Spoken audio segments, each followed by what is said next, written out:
Hi ಎಲ್ಲ ಕನ್ನಡಿಗರಿಗೂ ನಮಸ್ಕಾರ. ಸನಾತನಮ್ದು historical truths YouTube ಚಾನಲ್ಗೆ ತಮಗೆಲ್ಲರಿಗೂ ಆದರಿಸುವ ಸ್ವಾಗತ. ಈಗ ತಾನೇ ಜಿಮ್ಮಿಂದ ಬಂದಿದ್ದೀನಿ, ಅದಕ್ಕೆ ಏಟೇರಿಲ್ಲಿದ್ದೀನಿ. ನಮ್ಮ ಡೈರೆಕ್ಟ್ರು ಬಿಡ್ತಾ ಇಲ್ಲ, ಇಂಟ್ರೊಡಕ್ಷನ್ ವಿಡಿಯೋ ಹೋಗಲೇಬೇಕು ಅಂತ ಅವರು ಹಿಂಸೆ ಕೊಡ್ತಾ ಇದ್ದಾರೆ ನನಗೆ. ಓಕೆ, ಸೊ ಸನಾತನಮ್ದು historical truths YouTube channel create ಮಾಡಿದ ಮೇಯ್ನ್ ಉದ್ದೇಶ ಬಂದ್ಬಿಟ್ಟು ನಮ್ಮ ಯುವ ಪೀಳಿಗೆಗೆ ನಮ್ಮದು ಹಿಸ್ಟ್ರಿಯಲ್ಲಿ ನಡೆದಿರ್ತಕ್ಕಂಥ ಕೆಲವು ರೋಮಾಂಚನಕಾರಿ ಘಟನೆಗಳನ್ನ ತಲುಪಿಸ್ಬೇಕು ಒಳ್ಳೆ ರೀತಿಯಿಂದ ಕನ್ನಡ ಭಾಷೆಯಲ್ಲಿ. Small videos like 5 to 10 minutes ವೀಡಿಯೋಸಲ್ಲಿ ನಮ್ಮ ಹಿಸ್ಟ್ರಿಯಲ್ಲಿ ನಡೆದಿರ್ತಕ್ಕಂಥ ಮಹಾಭಾರತ ಆಗಿರ್ಬೋದು, ರಾಮಾಯಣ ಆಗಿರ್ಬೋದು, ನಮ್ದು ಯಾವುದೇ ಸತ್ಯಯುಗದಲ್ಲಿ ಆಗಿರ್ತಕ್ಕಂಥ ಕಥೆಗಳಾಗಿರ್ಬೋದು, ತುಂಬ ಹಿಂದೆ. ಓಕೆ, ಅವನ ಮೈಥಾಲಜಿ ಅಂತ ಕರೆಯೋಕ್ಕೆ ನಂಗೆ ಇಷ್ಟ ಇಲ್ಲ, ಬಟ್ ಸ್ಟಿಲ್ ಓಕೆ, ಆ ಕಥೆಗಳನ್ನ ನಿಮ್ಮ ಮುಂದೆ ಒಳ್ಳೊಳ್ಳೆ ಕಥೆಗಳು ನಡೆದಿದೆ.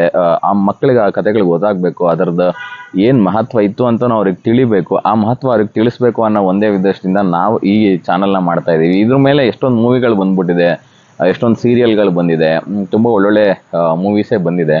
ಆದರೆ ಇವಾಗಿನ ಮಕ್ಕಳಿಗೆ ಅದು ತಲುಪ್ತಾ ಇದೆಯಾ? ಆ ಮಕ್ಕಳು ಅದರಲ್ಲಿ ಇಂಟ್ರೆಸ್ಟೆಡ್ ಇದ್ದಾರೆ, ಬಟ್ ಹೇಳಕ್ಕೆ ನಾವು ರೆಡಿ ಇದ್ದೀವಾ? ಮನೇಲಿ ಇರೋರಿಗೆ ಆ ಕಥೆಗಳು ಗೊತ್ತಿದೆಯಾ? ಎಷ್ಟೊಂದು ಕಥೆಗಳು ನಮಗೆ ಅರಿವಿರಲ್ಲ.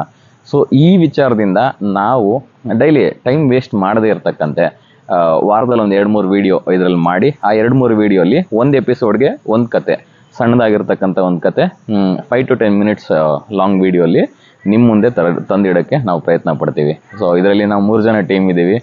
ನಾನು ನಾಗಾರ್ಜುನ್ ಅಂತ, ನನ್ನ ಜೊತೆ ದುಷ್ಯಂತ್ ಮತ್ತು ದರ್ಶನ್ ಅಂತ ಇಬ್ಬರಿದ್ದಾರೆ. ಸೊ ಅವರಿಬ್ಬರೇ ನನಗೆ ಕೂಡಿಸ್ಕೊಂಡು ಒಬ್ಬರು ನಾವು ಈ ಥರ ಮಾಡಲೇಬೇಕು ಅಂತ ಒಂದು ಐಡಿಯಾನ ಇಟ್ಟರು. ಸೊ ಅದರಿಂದ ನಾನು ಓಕೆ ಅಂತ ಅಂದೆ. ಆದರೆ ಒಂದಾಗಲೇ ಅಂದ್ಕೊಂಡು ಒಂದು 20 days ಆಯ್ತೇನೋ, ಬಟ್ ಏನೂ ಮಾಡೋಕ್ಕಾಗಿಲ್ಲ. ಬಟ್ ಇವಾಗ ನಾನು ಜಿಮ್ಗೆ ಹೋಗಿದ್ರೆ ಇಲ್ಲೇ ಬಂದು ನಿಂತ್ಕೊಂಡಿದ್ದಾರೆ ವೀಡಿಯೋ ಮಾಡುವಂಥ. ಸೊ ಇಲ್ಲೇ ಪಕ್ಕದಲ್ಲಿರೋ ಪಾರ್ಕಲ್ಲೇ ಒಂದು ವೀಡಿಯೋ ಮಾಡ್ತಾಯಿದ್ದೀವಿ. Thank you so much. ಸನಾತನಮ್ದು ಹಿಸ್ಟಾರಿಕಲ್ ಟ್ರೂತ್ಸ್ ಯೂಟ್ಯೂಬ್ ಚಾನಲ್ಗೆ ತಾವೆಲ್ಲರೂ ಸಬ್ಸ್ಕ್ರೈಬ್ ಮಾಡ್ಕೊಳ್ಳಿ. ಒಳ್ಳೊಳ್ಳೆ ಕಥೆಗಳನ್ನ ನೀವು ಎಂಜಾಯ್ ಮಾಡಿ. ನಿಮ್ಗೆ ಯಾವ ಥರ ಕತೆ ಬೇಕು, ಇನ್ನೂ ಯಾವ ವಿಷಯದ ಬಗ್ಗೆ ನೀವು ತಿಳ್ಕೊಬೇಕು, ಯಾರ ಅಂತರಾಳ ಏನಿತ್ತು, ಯಾಕೆ ಈ ಘಟನೆ ನಡೆಯಿತು, ಏನು ಅದ್ರ ಹಿಂದೆ ಉದ್ದೇಶ ಇತ್ತು, ಯಾರ ಬಗ್ಗೆ ಏನು ಅಂತ ನಿಮ್ಗೇನಾದರೂ ತಿಳ್ಕೊಬೇಕು ಅನ್ನೋ ಆಸಕ್ತಿ ಇದ್ದರೆ you can always reach out to us. ನಮ್ಗೊಂದು ಇಮೇಲ್ ಕಳಿಸಿ, ನಾವು ಅದ್ರ ಬಗ್ಗೆ ನಿಮ್ಮ ಮುಂದೆ ನಾವು ಒಂದು ಕತೆ ಇಟ್ಕೊಂಡು ಬರೋಕ್ಕೆ ಮುಂಚೆ 100% ನಾವು ಬ್ಯಾಕ್ಗ್ರೌಂಡಲ್ಲಿ ಆ ಕತೆ ಏನೇನಿತ್ತು ಅಂತ ವೆರಿಫೈ ಮಾಡಿ ನಾವು ಅದನ್ನು ರೀಡ್ ಮಾಡಿ ಆ ರೆಕಾರ್ಡ್ನ ನಿಮ್ಮ ಮುಂದೆ ತಂದಿಡೋಕ್ಕೆ ಅಂತಲೇ ಇಷ್ಟಪಡ್ತೀವಿ. ಯಾವುದೇ ನಾವೊಂದು ನಮ್ಮ ಮನಸ್ಸಿಂದ ಹೇಳೋಂಥ ಕತೆ ಅಲ್ಲ, ಹಿಂದೆ ಏನು ರೆಕಾರ್ಡ್ ಆಗಿದೆಯೋ ಅದನ್ನೇ ನಿಮ್ಮ ಮುಂದೆ ತಂದಿಡೋಕ್ಕೆ ಇಷ್ಟಪಡ್ತೀವಿ. Thank you so much. Subscribe ಮಾಡ್ಕೊಳ್ಳಿ. ಸಿಗೋಣ ಮುಂದೆ. Thank you so much.